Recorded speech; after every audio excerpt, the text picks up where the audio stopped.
welcome you. Glad that you're filling in some of our vacant seats this morning, and also good to have you worshiping with us, our great Lord, together. I'm going to ask you to stand and maybe greet somebody, love somebody you haven't seen this week. As we begin our morning service.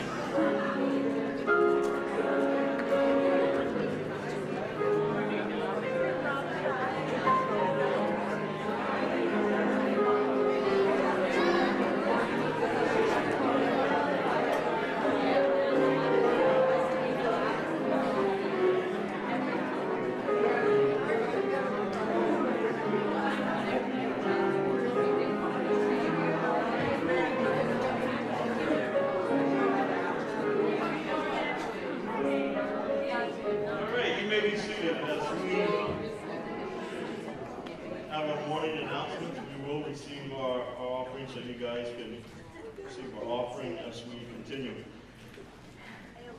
Amelia had said something to me prior to service about Bertha. I think Bertha is actually doing a whole lot better, and we need to continue to pray for her. Still in Nassau. She, I think, most days her would just continue to pump out a lot of fluid, and I think that fluid has diminished some, and we still need to continue to remember Bertha. Also, Richard is back and forth every couple of weeks as he's doing his treatment.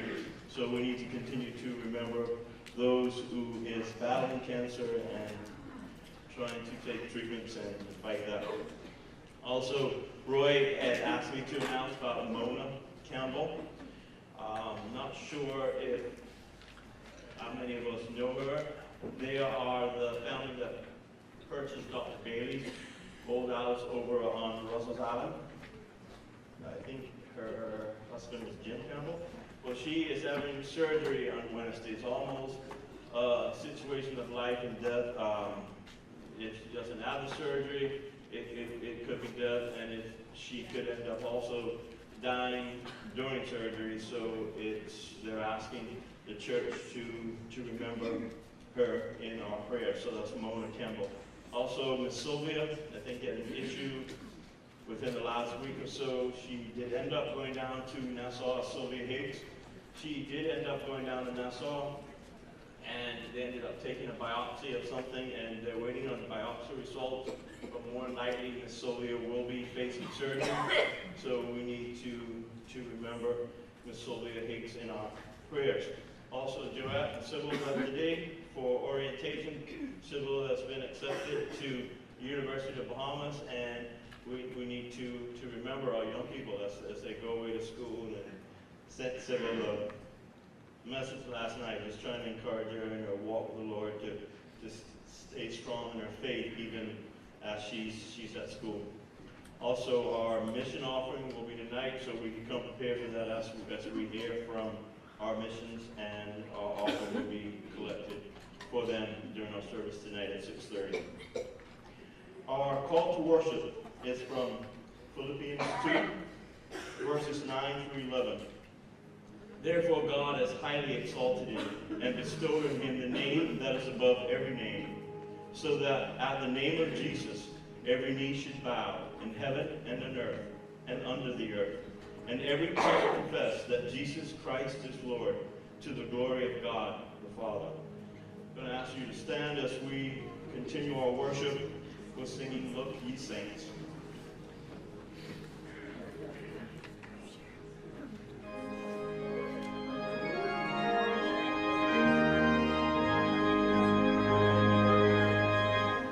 Victorious, and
to meet with you. God, as we have given up our tithes, as we are lifting our voices, God, to exalt you, to praise you. God, as we have come inside these walls today, God, I pray that we would put behind us the week that was behind us. God, our worries, our cares about the week that is ahead of us. God, that we would put our focus on you and your goodness, God, and who you are. God, as your word is exalted, the music is played, voice is lifted. God, I pray that you would be exalted above everything else. God, and through us meeting in your name today, God, that you would be exalted, and we give you thanks.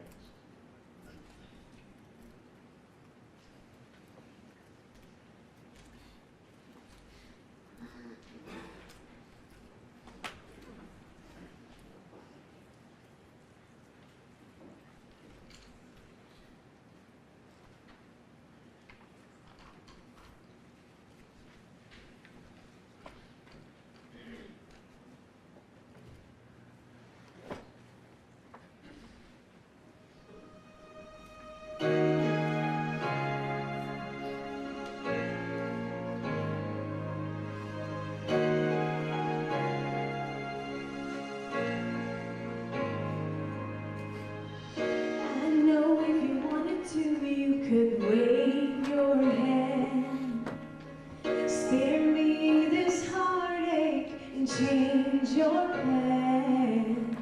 And I know any second you could take my pain away. But even if you don't, I pray, help me want the healer more than the healing.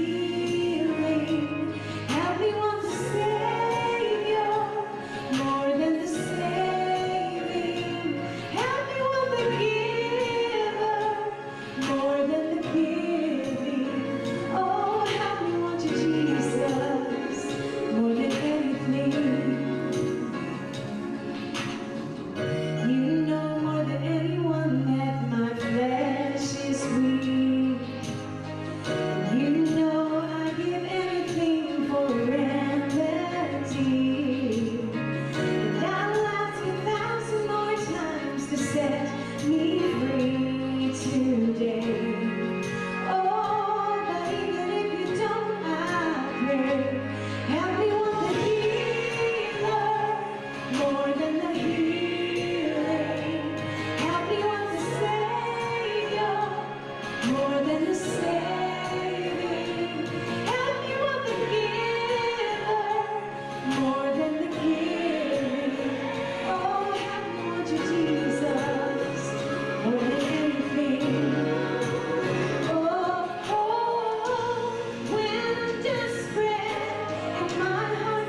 morning. Let's stand and continue worshiping the Father this morning.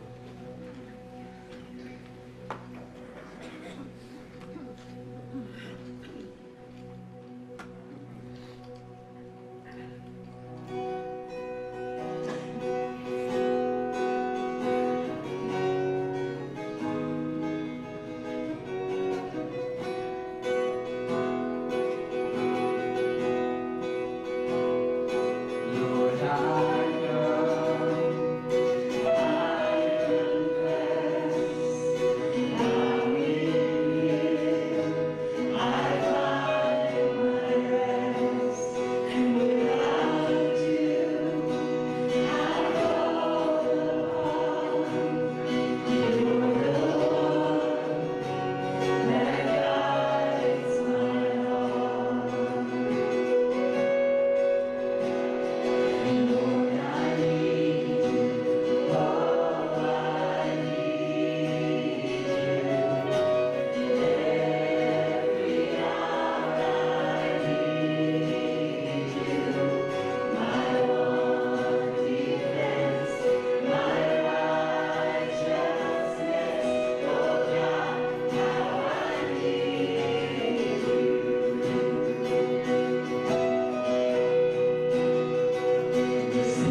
I'm desperate for you. I'm lost without you.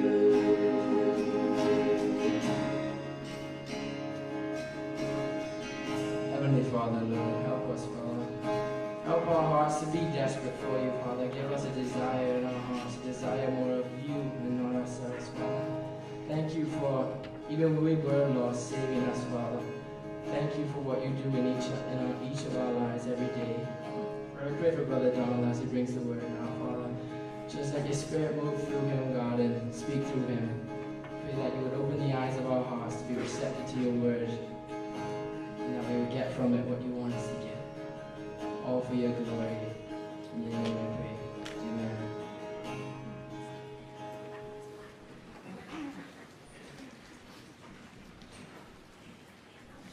Thank you, worship team. Good to see you here today. Today is the day when it's the first Sunday that our men have gone away, and we miss them dearly. I'd like to ask you to continue to pray for them. Husbands, fathers, some sons and grandsons, and it's difficult sometimes when they're away, even to do ministry, and we miss them dearly, and continue to pray and ask God's blessing on them as they fish and try to make a living. I'd like to invite you to turn to Genesis chapter 50. We've finally reached the last chapter of the book. Genesis chapter 50. And while you're doing so, I would like to ask you to pray for a friend of mine. Her name is Ileana. Got to know her since October last year, and her boyfriend was shot to death Friday afternoon in Nassau. He left Arbor Island, picked up his paycheck, flew into Nassau for his mom's 55th birthday, and he wasn't in Nassau 30 minutes, and he was shot to death. So please pray for her. She's struggling through this. Pray for gospel opportunity for me, and to just ask God to be a source of peace, and that people who come in contact with her would be able to point her to the truth of the gospel and the hope of the gospel. Very kind, generous person that Candy and I have come to know over the last couple of months. I have an announcement to make.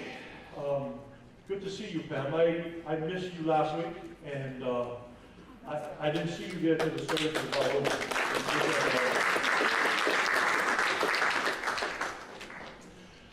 If you don't know, Pam fell and broke her wrist and her hip and had some surgeries, and she's doing better and is good to have her out with us. As you know, over the last couple of months, you've seen some transition with our worship team. And I want you to know as a church that the elder board, and I'm sure you are too, are very, very appreciative to Lucas for the time that he served us. He served us well, and he's been faithful, and he started leading worship in youth group and transitioned into our worship times, and then when we were without a worship leader, Lucas stepped to the plate, and we are very appreciative to him for that. A couple months ago, about 2 or so now, I think maybe a little more, I don't know, Lucas come and talk to Raji, and talk to Duke, and he was looking to share the boat, or at least go fishing. And you probably know by now that Lucas has resigned his position at Fimbestuna, and he is on the breadwinner, I guess, on a trial trip, hoping that he will be able to maybe buy a share or see how it works out for him. But he had talked to Duke, and he had said to Duke that you need to look for somebody to lead worship. Well, back up a little bit. This March, when Kenny and I was leaving to go to Ligonier, that Sunday morning, Kate sang in the worship team. and didn't play, he sang, and I messaged Kate, and I said, I smell a future worship pastor. And he messaged me back and said, that's something that I've been praying about. So, since that time, he's been singing more. He's filled in and led worship. Lucas went on vacation. He was gone for 3 Sundays. Lucas, by his own acknowledgement, had reached the place of burnout and was refreshed, come back and did a beautiful job for us last Sunday, and we appreciate that. So the elder board, since this, has been talking, and we have agreed that we would ask Cade to be our worship pastor, and he has accepted that position. This is something that we wanted to do before the boats went away. We went to a members meeting. Lucas went on vacation. We didn't want to do anything until we talked to Lucas, and so we, Roger, Duke, and myself met with Lucas, and Lucas was overjoyed that somebody would be stepping to the plate, that we would not be left stranded without anybody to lead worship. And so you'll see some transition over the next couple of months. This by no means means that Lucas and Bailey will not lead worship anymore. With their own, they'll be very much a part of our worship team and also leading worship. And Cade will be able to go back to his first love, and that's percussion, that's the drums. So, so all that will be as we go forward. You'll notice some changes. Sometimes we may incorporate our hymns with our worship songs and just start the service that way. There'll be some changes as we go along. We want to be very intentional, and the songs that we pick that line up the message, line up God's Word, and what we're trying to communicate to that particular Sunday. So all that will be come part of regular meetings with Duke and Cade, Roger, myself on Mondays, thinking through the text that we've been preaching from on Sunday, and songs that apply with that. Like today, we sang These Bones Will Sing. This goes perfect with the message. Perfect. And Roger didn't know that. I don't know if he did or not, but this goes perfect with the message this morning. These bones will sing. And we can talk about death and dying and the hope of those who are the children of God. So, moving forward, Cade will be our worship leader, will be our worship pastor. This May, at some point, I told him that he and Roman are familiar with probation. There was 6 months probation at the bank before they came full-time, so this will be a probation time, and this may become a paid position here at church in the future, and we're hoping that it goes in that direction, and so we'll have some stability and be able to worship corporately, intentionally, communicating one thing, the gospel and the truth that brings to us. So I'd like for you to join with me and welcome Cade as our new worship leader.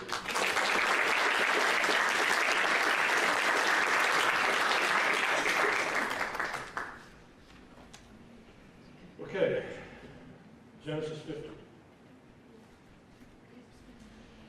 Last time we were here, we saw Jacob, that was 2 weeks ago. He blessed and prophesied over his sons.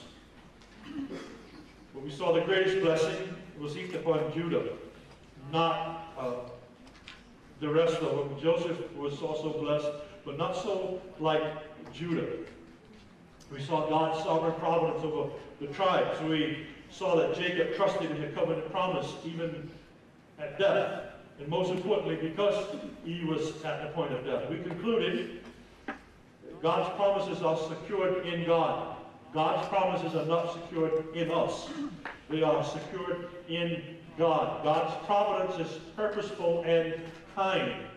God's providence is purposeful. It's on purpose. He's not arbitrary. And His providence is kind.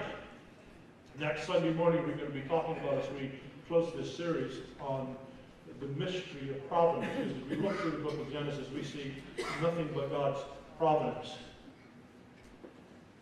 And then God's promises and providence is realized in the Messiah. Realized in the Messiah, we see as the prophecy and blessing was heaped on Judah. The last thing that we conclude is that the promised land is realized in the promised one. The promised land is only realized in the promised one, and that namely is Jesus Christ, the promised Messiah, even as we saw from Genesis 49. So the title of the message this morning is The End of the Beginning. The End of the Beginning.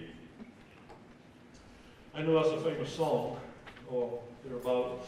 I think Greg sung it here a couple of times, but I want to focus on the end of this chapter and what it talks about. End of this book, in this chapter, what it talks about. And it mainly talks about death and funerals. In our day, when possibly, I guess more specifically Americans than Bahamians die in institutions rather than the home. Usually people get put in a home, sometimes even forgot about. I remember last year when Hurricane Irma went through South Florida, right off of Hollywood Boulevard, there was like 19 senior citizens that passed away due to no air conditioning. So it's difficult for us to identify with what took place at this scene here, around these deathbeds thousands of years ago. It's difficult for us to grasp that and to comprehend that. Men and women are granted little dignity when it comes to death.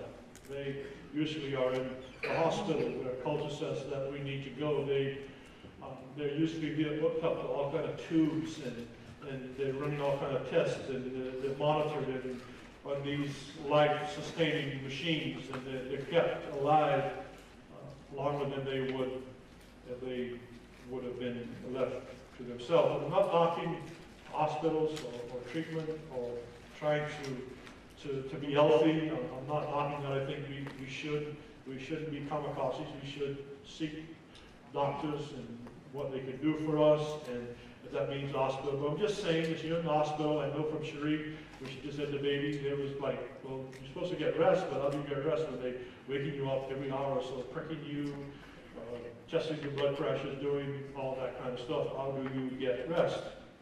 But Jacob died in bed at home, surrounded by those he most loved and who most loved him. That's the way that he died. While the circumstances under which we die may be beyond our control, how we relate to death and how we think about death can often be determined before we get to the place of death. And there's no one chapter in the Old Testament that has more to say about death than this chapter in the Bible, this final chapter of the book of Genesis. It's one of the most dramatic changes in Jacob's thinking. Jacob was arrogant. Jacob was deceitful. Jacob, pretty much, and we'll see as we go along this morning, really wanted to die. He was preoccupied with death. It probably began when his favorite wife, Rachel, died. He was probably thinking, well, I got no reason to live. My favorite wife is gone. The person that I loved the most of this earth is gone. The only woman that he really had ever loved was gone, and then later Joseph went missing, and he anticipated or assumed that he was also dead. The grave became tempting to Jacob. It became tempting to him to be able to find a way of escape from the pain of life. They could just die and get away from this. In Genesis 37, all his sons and all his daughters rose up to comfort him. This was after Joseph. And he refused to be comforted and said, "No, I shall go down to Sheol to my son, mourning." Thus his father wept for him. And then when Simon was detained in Egypt, and Benjamin was demanded to stay behind, he said again, "You will bring my gray hairs down to Sheol in sorrow. You're going to be the death of me." In other words, when Jacob learned that Joseph was alive and was reunited with him, he felt that now he could just die in peace. He was ready to die. This was his bucket list. He had completed his bucket list. Israel said to Joseph, "Now let me die, since I have seen your face." Genesis 46:30. You know that you're still alive. Okay, I can die now. Check. I know that you're alive. I can die. Well, Jacob might have been ready to die, but God wasn't ready to take him. And after 17 years of communion with God, with Joseph in Egypt, then he was ready to die. God had brought him to a place. And this final chapter contains the record of 2 deaths. Therefore, we cannot ignore the topic of death as we come to this chapter. Now, I'm not trying to be morbid. I'm not trying to just talk about death. Right so, I think we need to have a conversation about death. We try to avoid death at all lengths. We try to keep our children away from funerals. Our children need to experience funerals. Our children need to understand what it means to die. Our children need to understand what it means to die at peace with God. Our children need to understand what it means to die the enemy of God. Our children need to understand that. Roger and myself and Candy and some others attended Randall Bullett's funeral earlier this year. This funeral in Bogue was 3 hours long. I thought the casket was to be rocked off of the table that it was sitting on. It to be held down by the morticians. And it was an experience that Roger said that every person needs to experience a black person's funeral at least one time. And I agree with that conclusion. They do. We need to talk about death. It's a subject that cannot be avoided. And if we try to hide it from our kids, we only deceive them if we don't prepare them for their death. We need to talk about death. So today, we're going to see how Jacob's attitude turned or changed towards death and seek to gain a godly view, a perspective of death and dying. So the first thing that I'd like for us to note this morning, Jacob's wisdom in planning his funeral. Jacob's wisdom in planning his funeral. I have some songs picked out that I may change if I let them be old enough for what I once sung at my funeral. And I remember telling people that I told Kent, they want this song, this, I'd like to see it done. And I've had people say to me, you shouldn't talk about that. Don't you know if you talk about that, you may die tomorrow? You're talking about death. You're speaking this into your life. You may die tomorrow. Don't talk about death. I'm like, really? I could speak death to myself? No more than I can speak life. No more than I can speak life. So he planned his funeral. His last words was not the blessing that he gave to his sons, but it was the careful instruction about his burial. This is what I want to be done. This is what he said at the end of chapter 49. Then he commanded them and said to them, I am to be gathered to my people. Bury me with my fathers in the cave that is in the field of Ephron the Hittite, in the cave that is in the field of Machpelah, to the east of Mamre, in the land of Canaan, which Abraham bought with the field from Ephron the Hittite to possess a burying place. There they buried Abraham and Sarah his wife. There they buried Isaac and Rebekah his wife. And there I buried Leah. The field and the cave that is in it were bought from the Hittites. When Jacob finished commanding his sons, he drew up his feet into the bed and breathed his last and was gathered to his people. Clear orders are given concerning his burial in Canaan. He was to be taken up to Canaan. He was to be buried in the field that Abraham had bought, and this is where the family would be buried. Now, his beloved wife, Rachel, was not buried there. But this is where he wanted to be buried. This was the plot. She died on a sojourn and didn't have the technology that Egypt had that he would have to go back when he does eventually go back. So she had to be buried where she died. So this command is given, orders are given concerning his burial, so they take him up to Canaan. This is a place that was purchased. It was a family plot. And apparently there was a spot carved out for Jacob as well. So now that he had fulfilled his obligations, now that he had spoken to his children about his death and gave them instructions about what was to take place after he died, he drew up his feet and he died. And this brings us to chapter 50. Then Joseph fell on his father's face and wept over him and kissed him. And Joseph commanded his servants, the physicians, to embalm his father. So the physicians embalmed Israel. 40 days were required for it, that's how many are required for embalming. And the Egyptians wept for him 70 days. And when the days of weeping for him were past, Joseph spoke to the household of Pharaoh, saying, "If now I have found favor in your eyes, please speak in the ears of Pharaoh, saying, My father made me swear, saying, I am about to die. In my tomb that I hewed out for myself in the land of Canaan, there shall you bury me. Now therefore let me please go up and bury my father, then I will return." And Pharaoh answered, "Go up and bury your father as he made you swear." So Joseph went up to bury his father. With him went up all the servants of Pharaoh, the elders of his household, and all the elders of the land of Egypt, as well as the household of Joseph, his brothers, and his father's household. Only their children, their flocks, and their herds were left in the land of Goshen. And there went up with them both chariots and horsemen. It was a very great company. When they came to the threshing floor of Atad, which is beyond the Jordan, they lamented there with a very great and grievous lamentation. And he made a mourning for his father 7 days. When the inhabitants of the land, the Canaanites, saw the mourning in the threshing floor of Atad, they said, "This is a grievous mourning by the Egyptians." Therefore, the place was named Abel Mizraim. It is beyond the Jordan. Thus, his sons did for him as he commanded them. For his sons carried him to the land of Canaan and buried him in the cave at the field of Machpelah to the east of Mamre, which Abraham bought with a field from Ephron the Hittite, possessed as a burying place. After he had buried his father, Joseph returned to Egypt with his brothers and all who had gone up with him to bury his father. When Joseph's brothers saw that their father was dead, they said, "It may be that Joseph will aid us and pay us back for all the evil that we did to him." So they sent a message to Joseph saying, "Your father gave this command before he died. Say to Joseph, please forgive the transgressions of your brothers and their sin, because they did evil to you. And now please forgive the transgressions of the servants of the God of your father." Joseph wept when they spoke to him.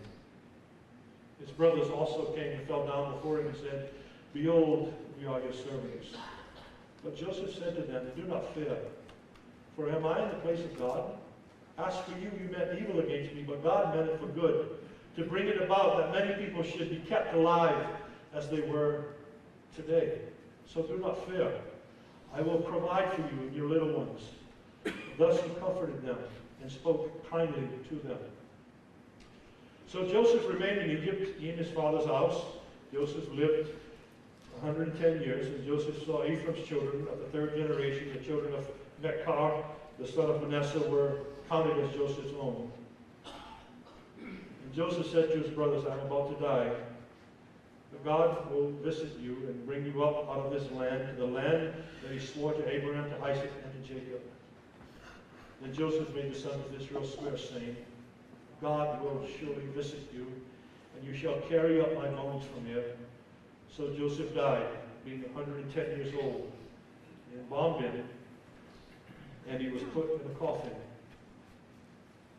in Egypt. So here we have Jacob planning his funeral, but there's also another aspect of death that we need to consider from this text, and that is mourning is necessary, a necessary part of processing death. Mourning is a necessary process, is a necessary part of processing death. We see the grief of Joseph and the Egyptians in verses 1 through 3. He draws our attention to their grief. He doesn't mention Joseph's brothers. He only mentions Joseph and the Egyptians. He has nothing to say about Joseph's brothers. And verse 1 says, "Then Joseph fell on his father's face, wept over him, and kissed him." And then he gave the command. Joseph is probably closer to Jacob than any of the other brothers. He wept. And then he said, "Embalm his father." Now, when you read through this, you probably are intrigued by how the Egyptians used to embalm their dead and how people were mummified and all that stuff. And so I want to just share with you the process that they go through to embalm, what the Egyptians did at least. This is what the ancient Egyptians did. It's a lengthy process of 40 days. The body was given to the embalmers.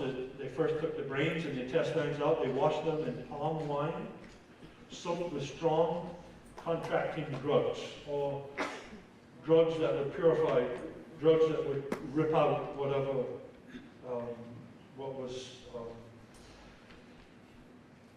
rip out the death, I guess, so to speak. After which they began to anoint the body with oil of cedar, myrrh, cinnamon, cassia, and this lasted 30 days. They next was put into a solution of nitrate or saltpeter, which is kind of like sodium nitrate. That's where sodium nitrate comes from. This was for another 40 days. So they allowed 70 days for this process to complete. Then they would bind them up and wrap them up in cloths, and they would smear the cloth with gum. Wrap them up in cloth, smear the cloth with gum, and then they would lay them in something that resembled a coffin, either made out of paper or wood, and then they would present them to the family. They would be placed in the grave in an upright position against the wall in the coffin. And this was done out of respect. Then, today, though, a lot of people don't have respect for the dead. Take funerals lightly. No respect, really, for God or man, let alone the dead. But they would embalm their bodies and put them in a coffin and stand them straight up out of respect. Then, as a gesture of respect and love and sympathy, the Egyptians joined Joseph in the mourning for 70 days. So, mourning is necessary. Don't bottle it up. Grieve. Death naturally brings about grieving. Death naturally brings about mourning. One of the reasons this is the case, one of the reasons this is the point, is to show us the horror of sin. It's to show us the consequences of sin. It's to turn us away from sin. Matter of fact, the preacher in Ecclesiastes said that the day of one's death is not really for them. Their funeral is not for them. Their funeral is for those who's left behind. Their funeral is for those that contemplate and think about eternity. To think about where they will spend eternity. That's what a funeral is for. And so, naturally, death brings about grieving, and it's meant to, not just because of the separation, we mourn and grieve and think we'll never see them again, but it's meant to give us a picture of how horrific sin is and how fast we should flee away and repent and flee to God. So we planned his funeral, and mourning was a necessary process. And then this is another truth about death. Out of dust you came, to dust you shall return. Out of dust you came, to dust you shall return. So now we see the burial. And this goes back to Genesis 3:19. By the sweat of your face you shall eat bread till you return to the ground. For out of it you were taken. For you are dust, and to dust you shall return. Now, I'm not going to try to get into a debate of cremation with you. But some people question whether or not this should be the case because we would be placed in the ground and all that, and we return to dust. That's another study, another time, and another place. But my point is, whether you're cremated or whether you're put in the ground, you become dust. And the point here is this. You go back to where you came from. God created us out of dust. We saw the beautiful beginning of creation in the first part of Genesis. And then we see in the last chapter of Genesis the effect of sin. More vivid than any other place that we see in the book of Genesis. Everything was beautiful. It was right. God said it was good when he was done. Now there we see the consequences of the fall very vividly in this last chapter. The embalming was customary for Egyptians and dignitaries who got this, but for Jacob it was necessary for the journey. There was no way that they could put him in a casket and take him back to Canaan on that long journey and without consequences, and you know what they are. So Joseph asked permission from Pharaoh to leave after this, and the adult members of the Israelite nation. And Pharaoh said in verse 6, "Go up and bury your father, as he made you swear." It was a big funeral procession, probably the longest I've known. One time, Candy and I was in Nassau. We was having one of our girls, and we ended up in Prince Charles Drive. And we was leaving Camperdown, coming down the back way, and we met a funeral procession. And I have never in my life witnessed anything like this. Never in my life. We had marching bands before and after. There was a procession like you've never seen. Bypasses, and people who was watching this procession would park their vehicle along the side of the road. They would get up and they would dance to the music, and just waiting for the procession to be gone. That's another thing that you need to experience. This, however, was a procession to remember. There was chariots and horsemen, a great company. They went up, and all the family went up. Dignitaries went up, and the adult children of Jacob went up, and they went up. And this is a great procession on the way back. High-ranking Egyptian officials, horsemen and chariots to provide transportation and security. And after they arrived in Canaan, the ceremony was remarkable. It left an impression, a profound impression on the inhabitants of the land. Verse 10 says they lamented there with a very great and grievous lamentation. And then, this was a grievous mourning by the Egyptians, it was noted. And as a matter of fact, they even called the place Abel Mizraim. And this means the mourning of Egypt. The grieving was so that it was noted, much like the grieving that we saw at the funeral that we were to in Moog. It was noted, it left an impression. It was one that we said, everybody needs to see this. So this is the kind of procession that took place here. So after they crossed, they stopped at a place, they mourned a little more, the threshing floor of Atad. A 7-day period, kind of separation from the Egyptians and the family of Jacob as they would eventually move on. Jacob's instructions to his sons was carried out with precision. And his sons died, verse 12 says, did for him as he had commanded them. Verse 14 says, and after he had buried his father, Joseph returned to Egypt with his brothers and all who had gone up with him to bury his father. Mission was done. They were obedient. They followed out the last will and testament of their father to the T. And they packed up everything and they returned to Egypt.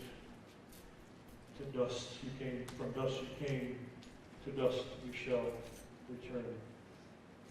Another thing that needs to be noted from this text about death is that regret often accompanies death. Regret often accompanies death. I hear a lot of times at funerals people will say, you have no regrets.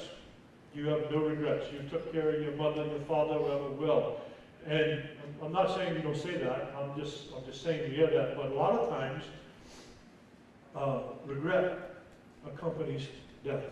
We start to process life. We start to think, well, maybe if I did this, or maybe I should have done that. Maybe I should have showed them more love than I did. Maybe I should have done more for them than I did. Joseph's brothers were overcome, not with grief, but with guilt. They was overcome with guilt. Now I know that the death of their father no doubt bothered them, but the emotion of guilt prevailed. They felt more guilty than grief. When they saw that their father was dead, they said, Joseph's going to hate us now, and he's going to pay us back. They didn't understand Joseph's forgiveness. 17 years of being gracious, 17 years of showing nothing but grace. They didn't understand this. They reasoned among themselves, he's not here anymore. Now they can do what they want to do. They were scared of Jacob. They were scared of Dad. They wouldn't do what they wanted to do because they were afraid of Dad. This consumed them. Matter of fact, it even brought them to a place, after they sent the message, they went themselves and communicated this in verses 16 on and reading. They ended up falling down before him. You remember, this was the very thing that Joseph had predicted in his dream. Here we find them again bowing down before him. they fell down before him and said, "Behold, we are your servants." Joseph's response is a model for all of us who face persecution, who are wrongly accused,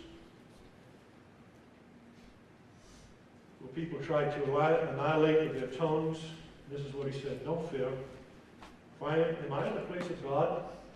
As for you, you meant evil against me, but God meant it for good, to bring it about that many people should be kept alive as they are today. So don't fear.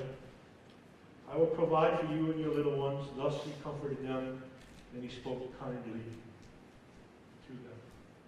That was regret. But Joseph points out to his brothers that vengeance belongs to God, not to men. Vengeance belongs to God, not to men. He points this out to them in Romans 12:19. "Beloved, never avenge yourself, but leave it to the wrath of God. For it is written, vengeance is mine, and I will repay, saith the Lord." That's a hard lesson for us to learn, ain't it? That's a large truth, a big truth for us to digest. That vengeance belongs to God, not to men.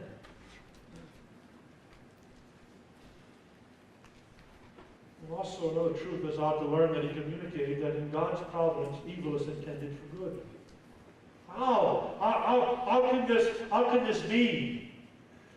But while their attitudes and actions were evil, the result that was intended by God was the good for all. Many people lived because of this. Many people lived because of their actions. We see this in Acts chapter 2. Verse 23, "This Jesus delivered up according to the definite plan and foreknowledge of God, you crucified and killed by the hands of lawless men."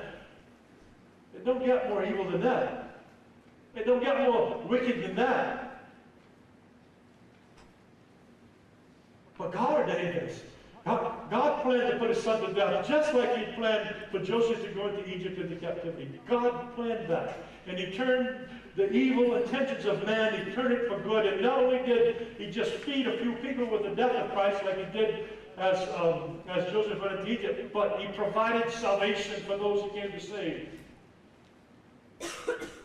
Forgiveness of sins. He grants faith and repentance. How could Joseph be angry when God took something out of this and turned it into good?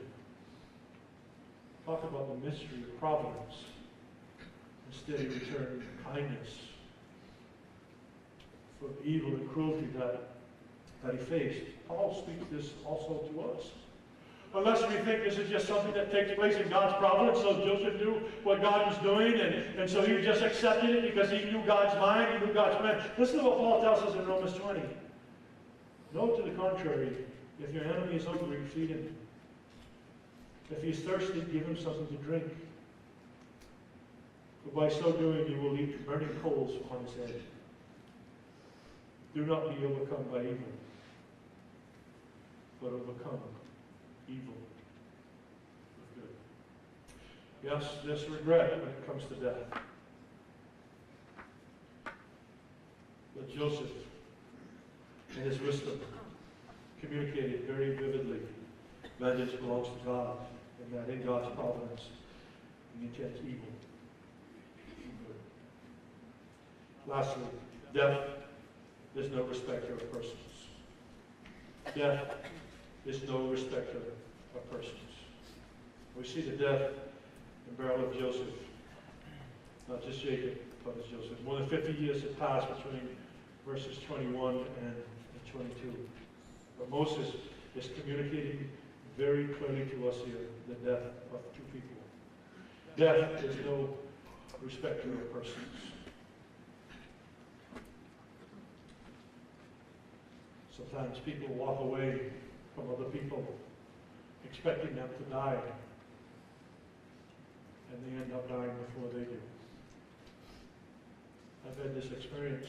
I've been in the presence when things like this have taken place.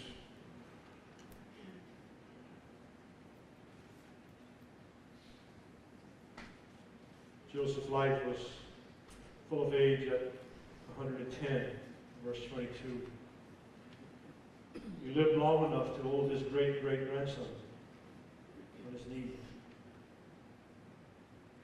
So knowing that his death drew near, he charged his brothers concerning his burial. He didn't want his body to be carried back right away, like Jacob did. But he didn't want his bones to go. We read in Exodus 13:19.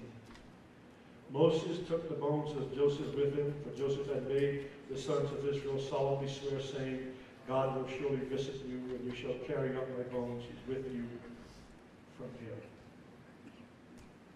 They're different, the burials were different, but both believed that Israel's blessings in the future would be realized in the promised land.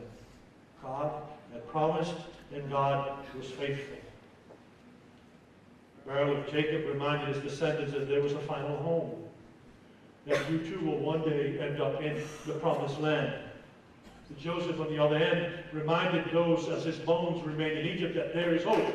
You will one day be where my father is.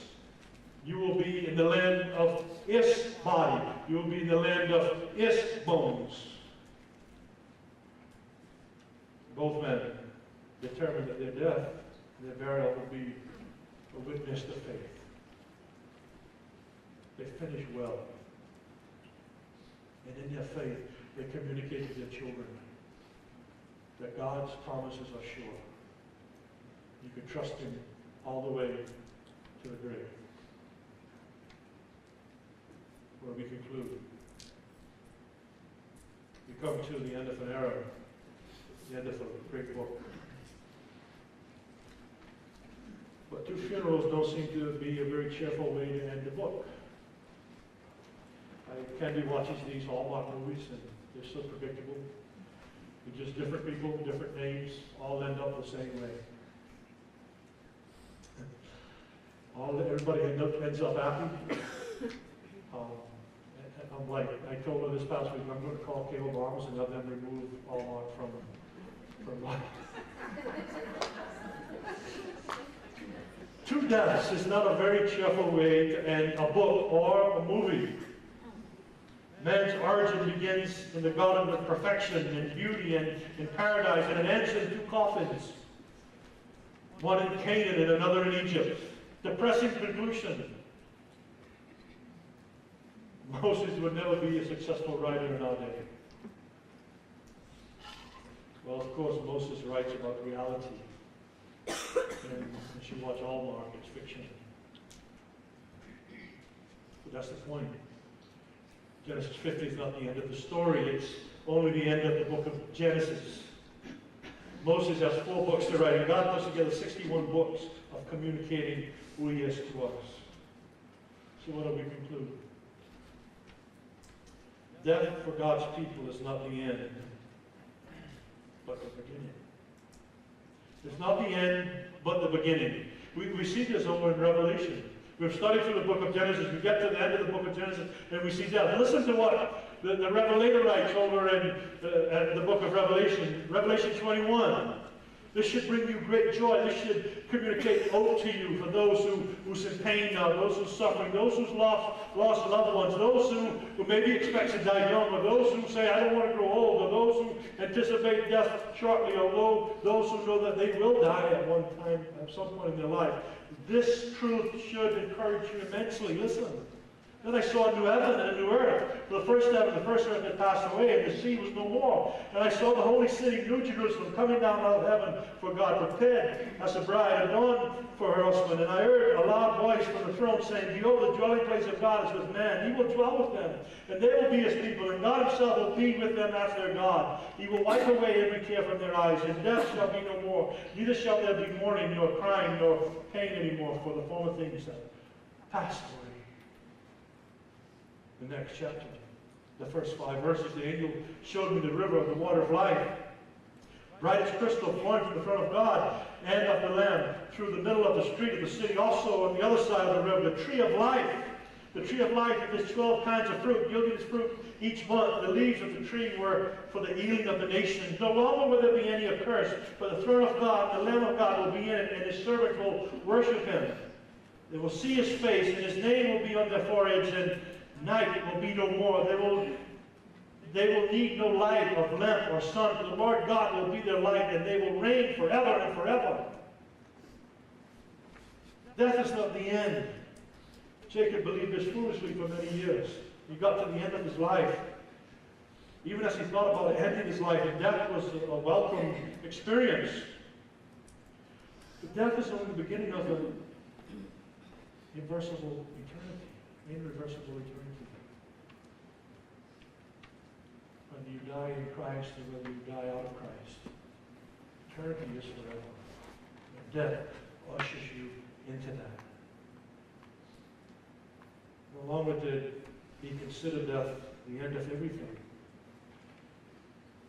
He started to realize in Genesis 5:8 that he would be gathered to his people, in Genesis 35:29 that he would be gathered to his people. In Genesis 49, he would be gathered to his people. And this doesn't mean, this isn't some expression of death. These ancients said this with hope. It wasn't like, oh, well, he died, or he passed away. No, gathered to his people was an expression of hope. This wasn't just that, well, I'll die. This was an expression of hope that the patriarchs used. It was hope of life after death. The death for God's people is not the end, but the beginning. Secondly, our perspective on death will influence our perspective on life. Our perspective on death will influence our perspective on life. The way that you view death makes all the difference in the world. If it's the end of everything, then there's no need to seek heaven or to shun hell. But there is life after death. There is some reason to seek heaven. If this is the end of everything, if there's no life after death, then eat, drink, and be merry. For tomorrow we die. Paul said this, and he was talking about to the Corinthians about the resurrection in 1 Corinthians 15:32. What do I gain if, humanly speaking, I follow the beast at Ephesus? In other words, what do I gain if I sacrifice my life for the cause of Christ, that the dead are not raised? Let us eat and drink, for tomorrow we die. And if there's no resurrection, we of all men most will be pitied. Let me tell you, church, these bones will sing. These bones will sing. That's one of my favorite songs because it includes one of my favorite lines. I'll be 53 next month. And every day goes by, I think about death more and more and more. When I was 18, I thought I was invincible. I'm 53 now. Death is more of a reality for me now than when I was 18. But these bones will sing.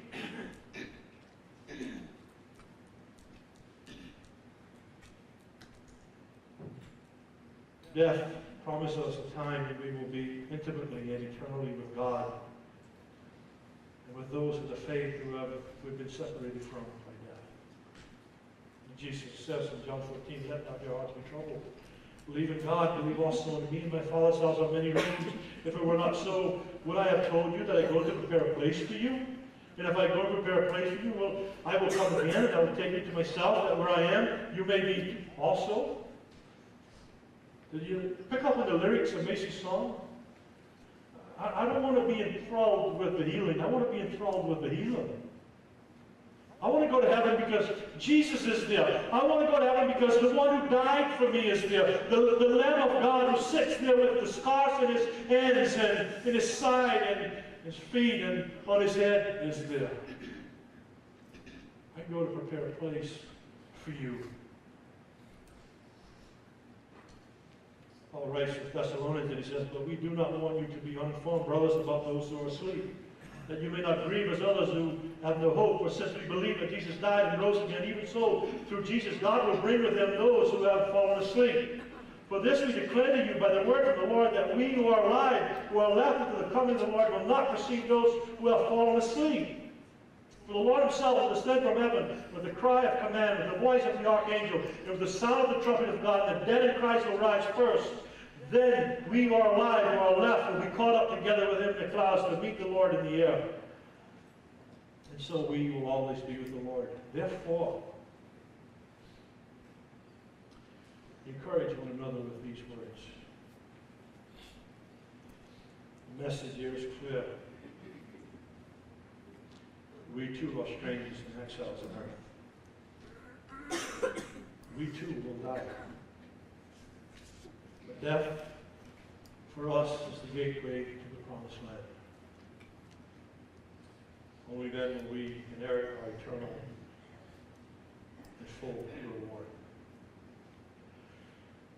Oh, if we would only look at death the way Jacob and Joseph did. Not to see us the end, but the beginning. By faith, look forward to the day when we will be with Christ, reunited with those we love. I got asked a question, ironically, yesterday by somebody who wanted to know what was heaven going to be like when we knew each other. And I said, well, I think there's going to be some kind of recognition there. But also know that Jesus said in the resurrection there will be no giving in marriage or marriage. But at least there's going to be some recognition there. We will at least know in some part for those who have gone before us. I'll tell you my personal opinion. I don't believe you go to heaven as babies. I believe babies go to heaven, but I don't believe when we get there we're going to be adults. And I would like to think that I'm going to look like I do now. I don't mean bald and ugly, but you know what I mean. I'd like to think that Candy's going to look the way she looks. I'll recognize her. Maybe not husband and wife, as Jesus said, but I would at least recognize her. I would know her in some form. We'll be joining with our Savior in His presence forever and experiencing the things that He's prepared for us. Death is defeated, and it's only the end of the beginning. The last enemy to be destroyed is death. 1 Corinthians 15, and he goes on to say, "O death, where is your victory? O death, where is your sting? The sting of death is sin. The power of sin is the law, but thanks be to God who gives us the victory through our Lord Jesus Christ. Therefore, beloved, my beloved brothers, be steadfast, unmovable, always abounding in the work of the Lord, knowing that your labor is not in vain." We can serve God faithfully because of the hope that we have in Christ. We can endure persecution. We can be faithful through it all because of the hope that we have in Christ. And then finally, the Revelator said, "Then death and Hades were thrown into the lake of fire." This is the second death, the lake of fire. And if anyone's name was not found written in the book of life, he was thrown into the lake of fire. Oh, what hope and what joy for the believer. What a horrific day for those who have entrusted in Christ.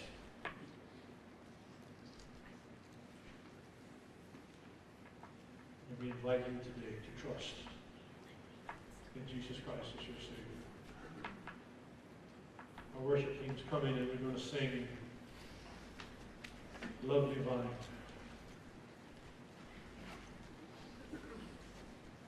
This song, I think in verse 4, has some lyrics in it that I think is very appropriate to the text today, to the message. We've studied all the way through Genesis and we've seen the beautiful beginning. And we see the horrors of death at the end that come as a result of the consequence of sin. But listen to the verse of Love Divine. "Finish then thy new creation, pure and spotless, let us be. Let us see thy great salvation, perfectly restored in thee. Changed from glory into glory, till in heaven we take our place. Till we cast our crowns before thee, lost in wonder, love, and praise." Would you stand as we think through a process and respond to this truth that death is only the end of the beginning.